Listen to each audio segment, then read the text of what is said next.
বহুত মানুহৰ এটা ভুল ধাৰণা আছে যে ইছলাম হৈছে এটা নতুন ধৰ্ম, যিটো ধৰ্ম পৃথিৱীত আহিছে মাত্ৰ 1400 বছৰ আগত, আৰু মহানবী মুহাম্মদ সাল্লাল্লাহু আলাইহি ওয়াসাল্লাম হৈছে এই ধৰ্মৰ প্ৰৱৰ্তক। আচলতে ইছলাম কোনো নতুন ধৰ্ম নহয়। ইছলাম তেতিয়াৰ পৰাই আছিল যেতিয়া পৃথিৱী সৃষ্টি হৈছিল। পৃথিৱী সৃষ্টিৰ আগৰ পৰাই ইছলাম ধৰ্ম আছিল। ইছলাম ধৰ্ম অনুযায়ী প্ৰথম নবী হ'ল আদম আলাইহিস সালাম, আৰু পৃথিৱীৰ প্ৰথম মানৱ হৈছে আদম আলাইহিস সালাম, আৰু শেষ নবী হৈছে হযৰত মুহাম্মদ সাল্লাল্লাহু আলাইহি ওয়াসাল্লাম। ইছলাম ধৰ্ম যদি নবীজী প্ৰৱৰ্তন কৰিলেহেঁতেন তেনেহ'লে তেওঁ শেষ নবী বুলি নকলে হয়। তেওঁ হৈছে সৰ্বশেষ আৰু সৰ্বশ্ৰেষ্ঠ বিশ্ব নবী। তেওঁ প্ৰথম নবী নহয়, আৰু তেওঁ ইছলাম ধৰ্ম প্ৰৱৰ্তন কৰা নাই। তেওঁ ইছলাম ধৰ্ম প্ৰচাৰহে কৰিছিল, আৰু তেওঁ আছিল শেষ নবী। নবীজীৰ হাদিছ অনুযায়ী পৃথিৱীত বহুত নবী আগমন কৰিছিলে, প্ৰায় 1,24,000 নবী ৰাসূল পৃথিৱীত আগমন কৰিছিল।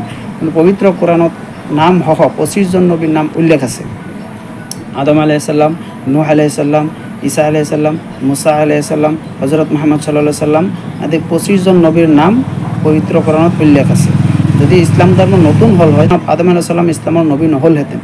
যেহেতু আদম আলাইহিস সালাম প্ৰথম মানৱ আৰু তেওঁ আমাৰ প্ৰথম নবী, তাৰ মানে ইছলাম ধৰ্ম 1400 বছৰ আগৰ নহয়। পৃথিৱী সৃষ্টিৰ প্ৰথমৰ পৰা ইছলাম ধৰ্ম আছে। আমি বহুতৰ মুখত এইটো শুনিবলৈ পাওঁ, মুছলমান আৰু অমুছলমান উভয়ৰ মাজতে এইটো এটা ভুল ধাৰণা আছে যে ইছলাম ধৰ্ম নবীজী সৃষ্টি কৰিছিল। ইছলাম ধৰ্ম নবীজী সৃষ্টি কৰা নাই। ইছলাম ধৰ্ম তেতিয়াৰ পৰাই আছিল যেতিয়া আমাৰ পৃথিৱীখন সৃষ্টি হৈছিলে।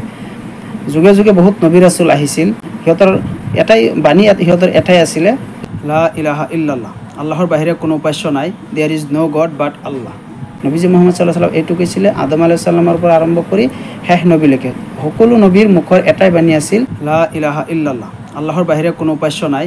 গতিকে ইছলাম ধৰ্ম কোনো নতুন ধৰ্ম নহয়। ইছলাম ধৰ্ম বহুত পুৰণি ধৰ্ম।